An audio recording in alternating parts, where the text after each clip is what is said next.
Ganito talaga yung tamang diskarte sa pagtatanim ng ampalaya.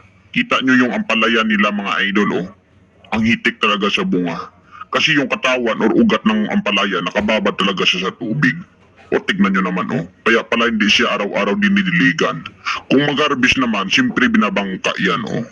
Ang lupit talaga ng idea nila sa ibang bansa. Ngayon ko lang talaga alam na yung dumi ng mga baka or kalabaw ay pwede pala siya gawing lutuan or uling. Tignan nyo naman mga idol oh, siyempre iniipon nila yan at hinuhulma. Ano tignan nyo oh. Nako, oh, malagay talaga siya sa ulingan. Tapos makaluto talaga siya ng mainit na tubig. Naku, matindi naman yung sandal ni kuya oh. Rikta na talaga yan upuan. Tignan nyo siya oh, kung maglakad-lakad siya tapos mapagod yan. Oh, naku, rikta na talaga upo oh. Ganito naman yung diskarte ng mga farmer sa ibang bansa. Tignan nyo naman mga idol oh, pag yung pananim nila ay nasa ibabaw pa ng bukid. Kung mag-harvest sila ng sako-sako, siyempre pinadaloy-daloy lang yan sa ibaba. Oh, ang lupit talaga ng mga diskarte ng mga farmers na to. Ay ito, malupit! Tignan nyo naman si ate mga idol oh. Ito yung diskarte na talagang nakakamangha sa ibang bansa. Tignan nyo naman sila kung paano sila magtanim ng mga bawang oh. Oh, tignan nyo si ate. Siyempre niluluda niya muna yan ng mga butil ng bawang. Yung kanilang transplanter yung tawag dyan. Oh, isang sako yan. Kayang-kaya niyan itanim ng maghapon lang. Or half day lang siguro yan ni ate. Kaya niya talaga yan. Tignan nyo naman oh. May pihitan siya na parang nagbibisiklita ka lang. O nagmumotor. O tignan nyo naman oh, paikot-ikot lang yan talaga. Ang lupit talaga ng mga diskarte nila. Kaya pala yung mga babae sa ibang bansa, pwedeng-pwede na maging farmers kasi yung mga ginagamit nila sobrang high-tech na. Tignan nyo naman si ate o kahit naka-skincare yan o. Siyempre napapadali yung trabaho nila. Ang lupit talaga ng mga diskarte nila.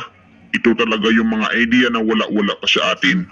At hindi natin to magaya-gaya. Tignan nyo naman o kung gaano yan kalupit mga idol o. Oh, tignan na yan tusok-tusok. Siyempre si ate hindi dapat tapakan dyan. Oh, ang tindi talaga. Tignan nyo naman si tatay mga idol oh. Para wala lang siyang iniinda na osteoporosis oh.